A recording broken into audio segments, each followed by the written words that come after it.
Well, happy Wednesday. Bishop on Air. I'm Greg Bishop. Thanks for tuning in each and every weekday morning. Just a little bit of a preview of what's coming up. We'll definitely delve into some accountability in recent shootings, including that mass shooting in Chicago over the weekend and last week's shooting of an Illinois State Police trooper. We got charges being leveled against the suspects in those two separate cases. And I think it's something that's fascinating to see some of the other particular details about those cases, in particular, whether or not one suspect had a firearm owner identification card and whether or not another suspect was a felon in possession of a firearm. So these are obviously some questions that arose around those situations. So we'll hear about the latest there. But also, coming up, we'll talk about tomorrow being the first of 3 public hearings Illinois State Police are conducting. So we'll get to that next, all right? Be sure to like, subscribe, follow along, and find me anywhere. Just search Bishop on Air. Hey!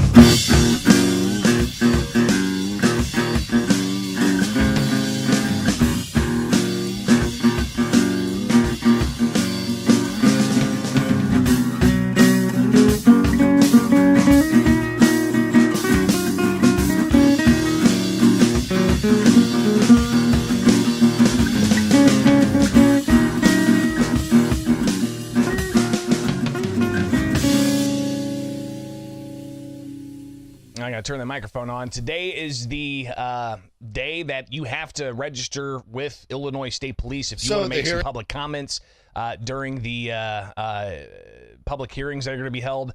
Let's just go ahead and get that started over again here. Make sure we're fresh and clean. Today is the day that you have to register to make public comments in person at any of the 3 public hearings that are scheduled by Illinois State Police to delve into issues around the firearm owner identification card process of registering banned firearms with Illinois State Police under the Protect Illinois Communities Act. Welcome back, Bishop on Air. Like, subscribe, follow anywhere, click that notification bell, and stay tuned each and every weekday morning here as I bring you some of the latest happening, not just with litigation against Illinois' gun and magazine ban and all of the particulars and the questions that there are, but also about what's going on at the Illinois State House. You've got the 3 public hearings that are being offered by Illinois State Police, Thursday being the first in Springfield at 9:30 in the morning. But then you also have a hearing that's going to be happening in Chicago at 9:30 in the morning on Friday, and then yet another one happening down in Caseyville, which is in the Metro East area, on Monday. So if you look at the Illinois State Police, they've got the outline here for when you have to actually register to make public comments with those particular hearings spelled out and the addresses and whatnot. But they strongly encourage you to, if you can't make it in person, to watch via WebEx. But persons wishing to speak at the public hearing must do so in person. So you're not going to be able to make public comment as being heard that day, either of the 3 public hearing days, unless you register in person. Now, the date to register, you got to email isp.legal.publiccomments@illinois.gov no later than 12:30 today. So 12:30 p.m. If you plan on being in person, then you've got to, if you want to make comments in person, you've got to register and send an email no later than 12:30 today. In order to make those public comments. Again, the first hearing is going to be Thursday here in Springfield, the Capitol building, Stratton building, just behind the Capitol, and it's going to be in room D1. So we of course got some reaction from State Representative Blaine Wilhauer about the size of this room, which it's not that big. I asked around. I still haven't gotten a definitive answer of what the fire-proof, the capacity for fire safety, and have yet to find out what that number is. But having seen hearings in that room, it's not a big room. Stratton D1, it only has about 80 public chairs and then 20 chairs on a set of risers for lawmakers and stakeholders who are going to be part of these hearings. So you've got a small room. State Representative Blaine Wilhauer says that's really not appropriate to have these types of conversations. No, I don't think it's appropriate to do that in a small committee room. I think they're going to find pretty quick that there's a lot of people that are very anxious for some answers and just some accountability, somebody to actually talk to about, how they're going to do this. Is this the right thing to do? So, yeah, having it in a committee room in the Stratton, I think they're going to find that they're going to get pretty squeezed in there pretty quick. So I think the more light, the more transparency that we get on this issue and any other issue is definitely a good thing and appropriate. So we'll be covering that tomorrow in a live hearing starting at 9:30. If you don't follow me on Twitter, I would strongly encourage you to, or you can just go and check out the Center Square, and that's where you can find the live hearings that are going to be happening. Again, thecentersquare.com/Illinois. Where you can see reports that I put together, that my team puts together, Kevin Bessler and Andrew Hensel doing work, and all trying to keep updated as to what's going on in and around Springfield, especially with state government. So we will have a live link here at thecentersquare.com/Illinois tomorrow morning, Thursday. And it'll be live about 9 o'clock, so you can have it open. You can make sure that you're tuned in at 9:30 if you can't make it in person. But again, if you are going to be in person and you want to speak at the hearing and ask a question to try to get an answer, you have to register with Illinois State Police by emailing them. And I'll flash this email again up on the page, isp.legal.publiccomments@illinois.gov. And you have to make those email arrangements by 12:30 today, Wednesday, November 1st. So you got to tell them, who you represent. If you're just yourself, all public speakers must provide their name, title, organization name, email address, and contact number when signing up to speak. So again, today at 12:30 is the deadline for you to register if you want to make public comments. Not just the Springfield hearing, but also Friday's hearing in Chicago, which we'll also have live at thecentersquare.com/Illinois, courtesy of Blue Room Stream. So if you're not subscribed to Blue Room Stream, definitely consider doing that as well. But these hearings, of course, being prompted by JCAR, the Joint Committee on Administrative Rules, which, as we covered a couple of weeks ago, they essentially tried getting a resolution to object to the rules of registering semi-automatic firearms, attachments, and 50 caliber ammunition. They were unsuccessful in getting that approved, but they did provide a recommendation motion that said that they want public hearings. And those public hearings, again, Thursday, 9:30 in the morning in Springfield, Friday, 9:30 in the morning up in Chicago, and then Monday, 9:30 down in Caseyville. I'm going to try to go to the Caseyville one in person just as I go to the Springfield one in person on Thursday to cover it for the Center Square. But State Representative Ryan Spain last week, he shared some of the particular questions that are important in this entire process, and he says that it's important to essentially get all this right. In the state police, and there's a lot of questions on this topic. So I expect to hear more about it. We have a JCAR meeting scheduled for the first day of veto session in 2 weeks, so 2 weeks from now in November. So we will hear a report from the Illinois State Police about the questions that we have already submitted as a committee and the new questions that come forward from advocacy groups and individual citizens that just say, boy, there are a lot of issues with this legislation that was passed. Again, legislation passed in a rush under lame duck circumstances delivers these type of results. Major issues with their implementation. So major issues, and hopefully some questions can be answered during these 3 public hearings, or are people going to have to wait weeks to get answers to the questions that they raise? So we'll see what happens. We talked with Dan Eldridge a couple of weeks ago about the JCAR meeting and the rules and the hearings coming up. And Dan Eldridge with Federal Firearms Licensees of Illinois, I think he distilled down some of the really crucial minutia details that have true impacts because, well, if you don't register your firearms and you're found out of compliance by January 1st, 2024, which is just less than 2 months away now, you are going to possibly face a misdemeanor, Class A, or a felony, Class 3. Here's Dan Eldridge. I expect that attendance at these hearings is going to be well in excess of what they could fit into that room. These rules are serious business. There's compliance risk for FFLs. There's compliance risk for manufacturers and customers, gun owners. we're talking about possible felony charges, and their rules that they published largely restated the act. They didn't educate anybody on all the ambiguity that's shot throughout this thing. Just one example: what's an instance of possession of a banned weapon? It's never really defined. Is it per firearm that's in your safe? Is it your safe? If it's examined at one time, nobody knows. And the difference between 1 and 2 offenses is significant. One's a misdemeanor, and the second one is a felony, where you're stripped of your gun rights, among other things. So it's a big deal. People are understandably quite worried about this implementation. We continue to press on multiple fronts within the courts to get the entire act struck down. But in the meantime, if we can get these rules clarified and implemented in a way that's at least less onerous, then that's a small win, but a win. So we'll see what happens there. I am familiar with at least one, in a way, I think a big idea that a manufacturer has to somehow change the bolt of the AR-15, for instance, or maybe designing a new bolt for an AK that makes it no longer semi-automatic, but instead bolt action, which does that comport with Illinois state law? What about if your AR-15 still has the barrel sheath or the shroud or other attachments of the like? If it's a bolt action rifle converted from a semi-automatic rifle and you no longer have that pin or that bolt, does that comport? I think that's an interesting question. So maybe something we'll find out when Illinois State Police hold their meeting.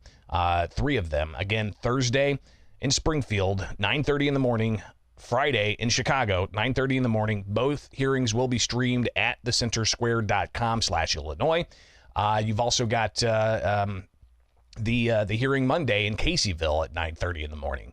I was able to ask Illinois State Police Director Brendan Kelly yesterday at an unrelated event about the hearings, the public hearings, what they hope to get. But I also asked him about, now with less than 2 months before the January 1st deadline to register semi-automatic firearms, the compliance rates, if you compare, 2.4 million firearm owners' ID card holders to the 2,400 individuals who've registered with state police saying they have a banned firearm, that only comes out to 0.1% of firearm owner ID card holders who have told state police they have a banned firearm attachment or 50 caliber ammunition.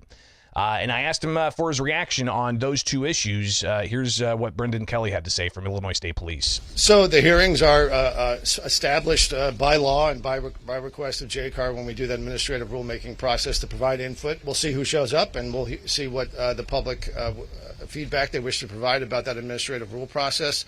In terms of how that the pickup process has worked and the registration, it's been slow but steady, and I have no predictions one way or the other about the pace of that. And we'll just see how the process continues to work, and we'll share the data as we continue on a daily basis to do so. So, again, he says it's slow but steady. I guess it is steady. It's been going up. It started at about 0.04%, and then it went to 0.07%, and then it went to 0.08%, and now it's at 0.1%.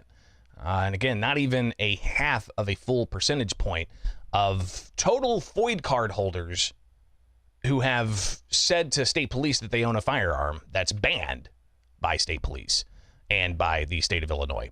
Now, some people speculating and sharing questions with me on, X and other platforms, asking if, maybe these are individuals who have a certain, license with the federal government that they have to register with the state government. There's some instances in certain class of firearms owners who have those requirements already on them.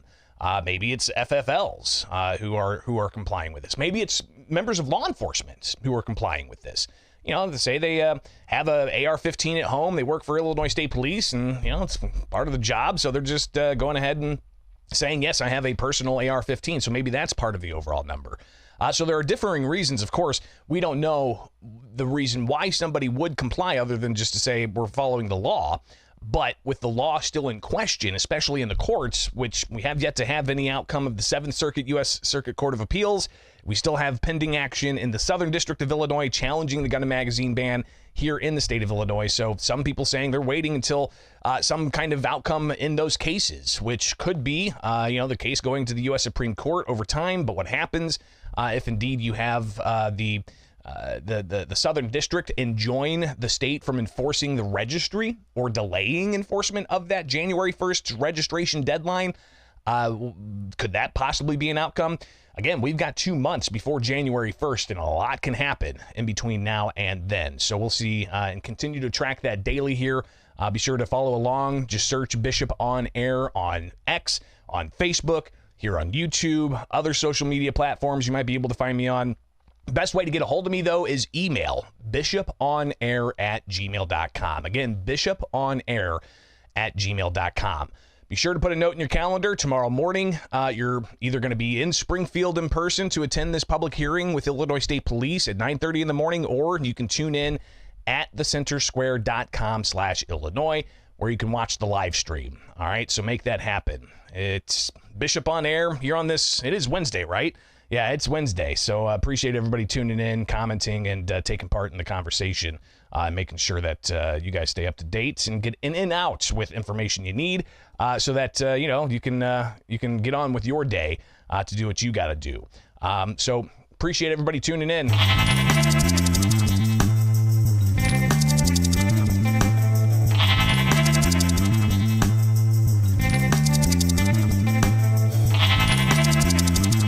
Stay tuned. We got the latest in charges against criminal suspects involved in shootings. Also, just a heads up, for those of you looking for the council corral, no council corral today. That's the review of local Springfield City Council meetings. And, there are 5 Tuesdays this month, so they chose to take Halloween off. They'll be back at it next week, and we'll bring you a Council Corral Wednesday. So, just a little bit of a programming note here. Stay tuned.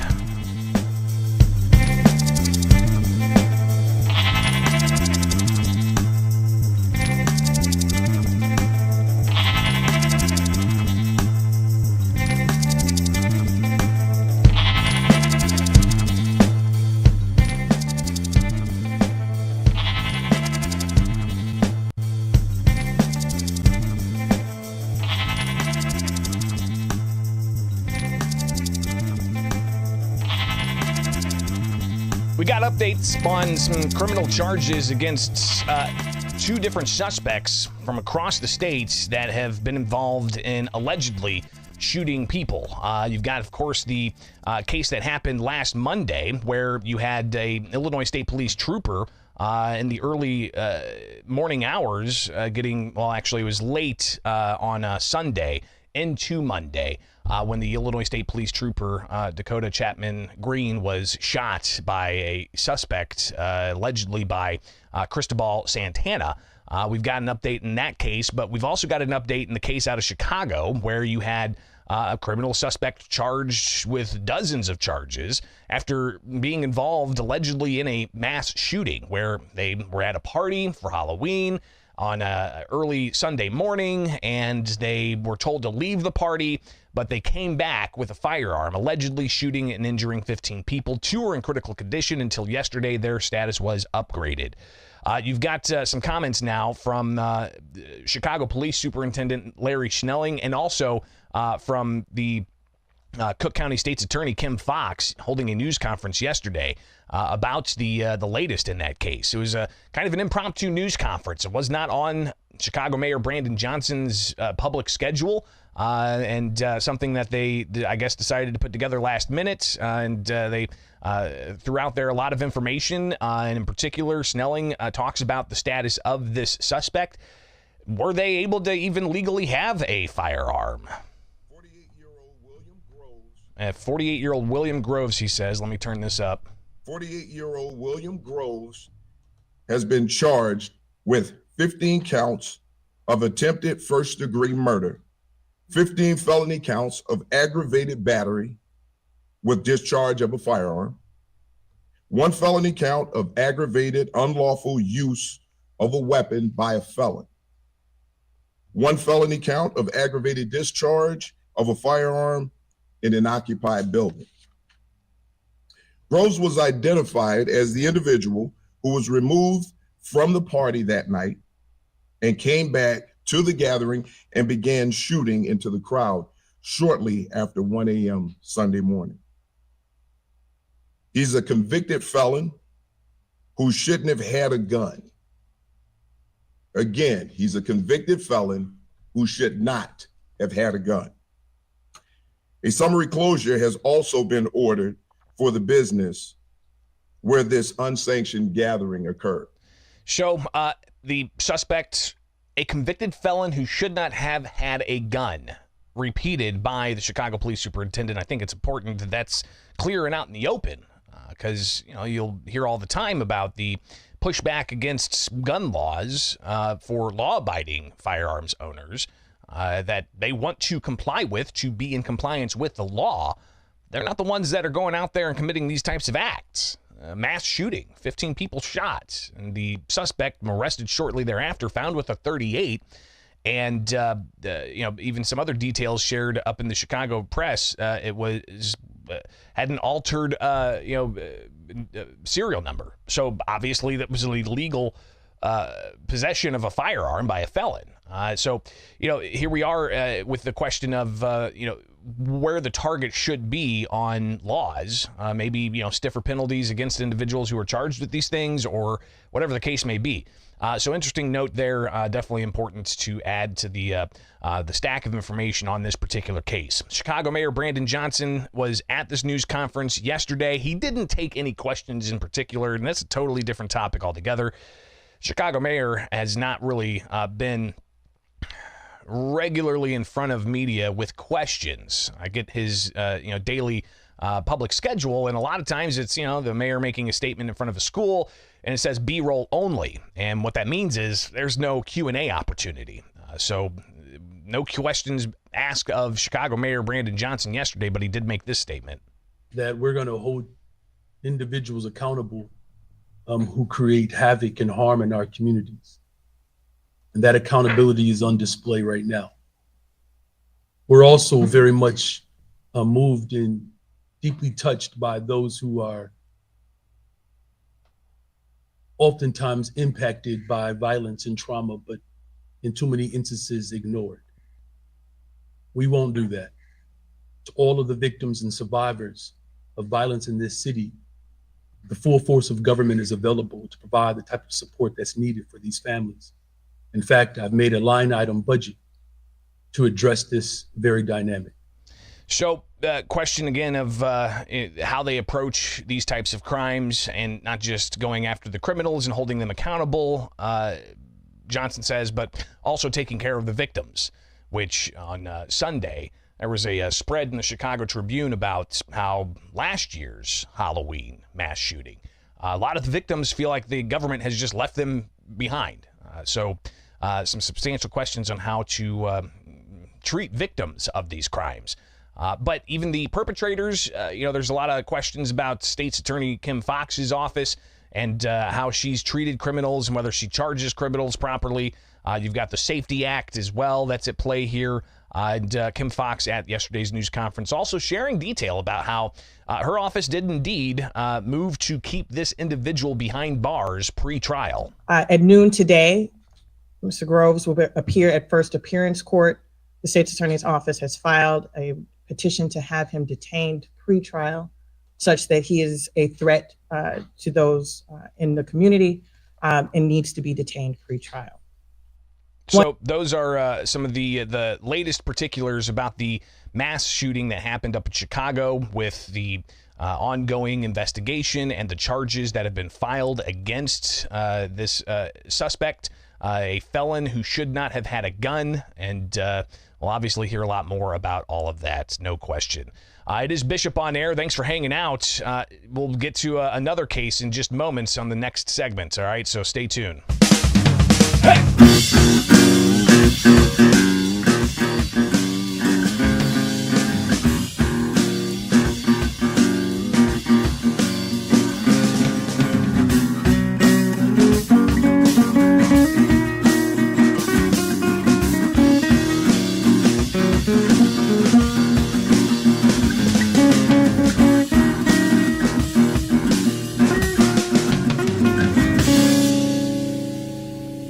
So last week, we started Monday's show with news that there was a Illinois State Police trooper that was shot by a Chicago murder suspect. And there was a multi-hour lockdown of the community here in Springfield, just off of Toronto Road. If you're familiar with the Springfield area, you know, it's right down the street from a university, right off the highway, I-55, but you know, it's a decent place.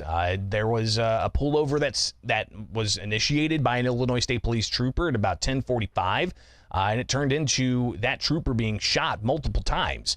Now, thankfully, the trooper is recovering, and we'll actually hear from the trooper's close family, including his fiancée, his mom, and his dad.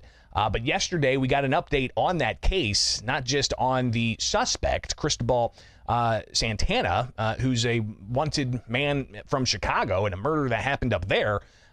You've got police yesterday, Illinois State Police, releasing video. Now, warning, this is somewhat graphic. It's not gory, but you see shots being fired, and you see, grainy images of an injured trooper making his way back to his vehicle. But I'll let Illinois State Police Director Brendan Kelly somewhat narrate the videos that were released by Illinois State Police yesterday. Again, viewer discretion advised. All right, so I just want to make sure that you're aware of this content. This was released. I edited these parts together. During the late evening hours of Tuesday, October 24th, 2023, Cody conducted a traffic stop at the 1600 block of Toronto Road in Springfield. He approached the vehicle and began speaking with the driver, identified as Cristobal Santana. At some point during the conversation, Santana exited his vehicle and fired at least 10 shots at Cody, some of which struck him, at least 2, one in each leg. Cody tried to take cover, but the suspect ran after him, catching up to him, and repeatedly struck him in the head and face with the gun after completely emptying the magazine. Cody suffered facial fractures, a skull fracture, and a brain bleed, in addition to being struck multiple times by gunfire, as I described. By the grace of God, by his own endurance, and with the help of the public and first responders, Cody has survived this brutal attack. 2 good Samaritans who are here with me, Travis Rebbe and Lucas Wood, called for help and provided aid to Cody on scene. Officer Alex Barnes for the University of Illinois Springfield Police Department was first on scene and was able to place a tourniquet on Cody, followed by Trooper Simeon Sedilia, who was the first ISP on the scene. Police officers from multiple departments converged on the area in a matter of minutes to assist Cody and search for the suspect. ISP Division of Patrol officers, the ISP SWAT from the Division of Criminal Investigation, and local SWAT teams were activated, along with crisis response teams. Drones and canines were also deployed. ISP, we had our plane in the air and spotted the suspect running across the road, helping officers on the ground close in and apprehend the suspect. Within 3 hours of this bloody attack on Cody, the suspect was taken into custody.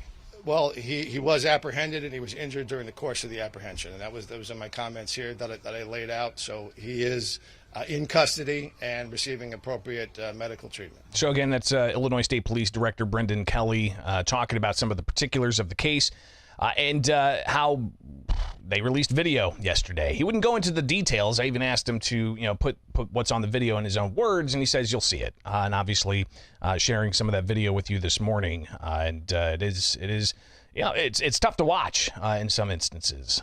So Cody, the trooper, Dakota Chapman Green, he is recovering, and we'll hear from his loved ones about how thankful they are for the community support. But Sangamon County State's Attorney Dan Wright was at that news conference yesterday as well, sharing details about the 5 different charges that they leveled against Cristobal Santana, 37-year-old from Chicago, who's wanted there for murder. But now he's also charged down here with attempting to murder a police officer. 5 different charges. You're talking dozens of years, if not life in prison, all stacked up on top of each other if he's found guilty of this. Here's Dan Wright. Those charges were filed on October 26th, and we likewise on the same date filed a petition to deny the defendant pretrial release pending his trial. The hearing was held, and the court made the requisite findings to grant our petition, to hold the defendant in custody pending his trial. His next court appearance is scheduled for November 9th, 2023 at 9 a.m. at the Sangamon County Courthouse. So obviously those charges going to stack up, and they did indeed motion to hold that accused individual behind bars pending trial, no bail. It's part of the no cash bail law in Illinois, where if they are able to prove that the individual is a threat within 48 hours, then they can be held without being allowed pretrial release. So that's obviously a case that's going to continue on, and the family of Dakota Chapman Green, known as Cody, the state trooper shot in this, who took at least 2 rounds in the legs, had shattered bones and even brain bleed. He's recovering. His mother, Chris, his father, Jimmy, and his fiance, Maddie, they were there at the news conference yesterday, sharing their appreciation for all the support, but also one thing that the father, Jimmy, said was this is a parent's worst nightmare, is to get that phone call. But here's Chris, Jimmy, and Maddie. From the time I got to the hospital, everyone, the staff, and all the police officers and all the different agencies were just absolutely amazing to me. And Cody is a super trooper. He is making great strides. Every day he is making improvement, and he cannot wait to come back to work. Can't thank everybody enough for all the thoughts and prayers. We just want our boy to get better. He loves being a trooper, and he'll never quit being a trooper. He has one speed. Let's go. I can't slow him down. I've tried. Cody's doing so incredibly well. There's no longer conversations of surgeries that are necessary, and he's up and talking throughout the day, which we all love to hear him. We just all love to hear him talk. He still has a long road ahead of him, but God was with him that night and protected him from the absolute worst. So pretty heart-wrenching, really, thinking about that case. But the suspect, again, Cristobal Santana, charged with 5 counts down here in Sangamon County. He's also wanted for murder up in Chicago, so that case is going to continue as well. But what about the firearm owner status of Santana? I asked that question of State Police Director Brendan Kelly yesterday, whether or not Santana was ever a valid FOID card holder. And here's his response. That's information that is protected by Illinois state law, but there will be an appropriate time and a place where that will be publicly made available. We'll try to get you documents that get you an answer to that question as soon as they're within the public domain. That's a state law about what we can and can't answer. So clearly there's going to be more information about that case in particular. I've already seen some news releases from those pushing for more gun control, saying that this individual could have been prevented from having firearms if they passed a law at the State House to control guns by requiring police to confiscate firearms from individuals who have orders of protection against them. So if this individual didn't have a FOID card, then there was no indication to police that he owned firearms. So, the question of how they would go about confiscating something they don't know about, that's a good question. But obviously that's a question that we'll likely hear more answers to at a later date. But I think it's an important question because, listen, I mean, there's been several instances of even those who had firearm owner identification cards who were supposed to not have a FOID card because either they had a out-of-state felony charge, as was the case back in, 2019 with the that warehouse shooting up in northern Illinois. If you recall that case, a disgruntled employee goes in, it was a mass shooting, and that individual is ultimately shot and killed by police, I believe, to even the July 4th parade shooting in Highland Park. That individual had a FOID card, despite having a clear and present danger report filed by local police to Illinois State Police.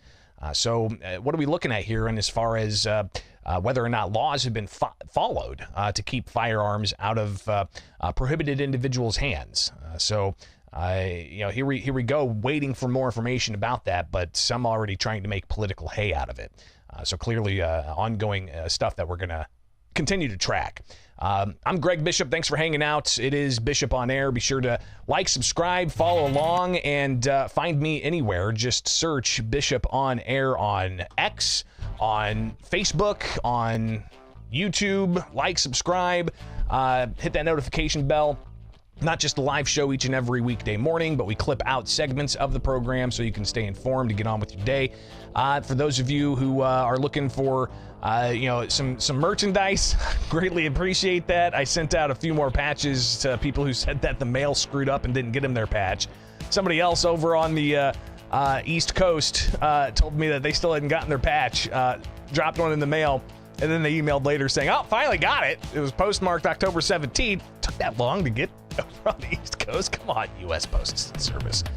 All right, have yourself a wonderful rest of the day, and be back here tomorrow. All right, it's around 7:30-ish Central Time if you want to tune in. Either way, you can catch the clips later on throughout the day, as I know a lot of you do. So appreciate everybody tuning in, and that's all I got for you on this Wednesday. We'll be back tomorrow to talk more about the public hearing that's set for 9:30 in Springfield. Don't forget, if you want to speak publicly during that hearing, you have to register with Illinois State Police your comments. You can go and find out more.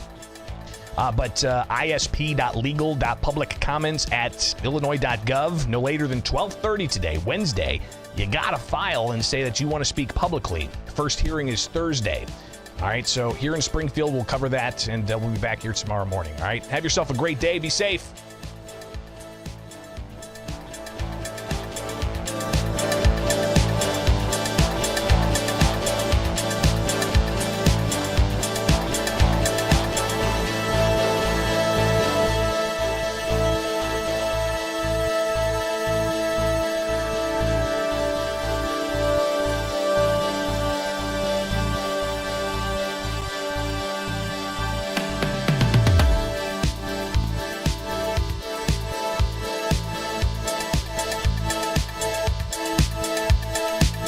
By the way, I hope you're digging the music. It's actually myself, my brother Mike, my brother Chan. I'm playing bass. My brother Chan's on the guitar. My brother Mike's engineering and playing some keys. Good stuff. But, I needed royalty-free music for YouTube. Got it. You might hear more of that from time to time. Why not? I told myself if I ever won the lottery, what I would do is I'd just make documentaries and music all day. So there's an angel donor out there that wants to, fund somebody's dreams, make it happen. All right, that's all I got for you guys. Appreciate you hanging around the live stream. Have a great rest of your Wednesday.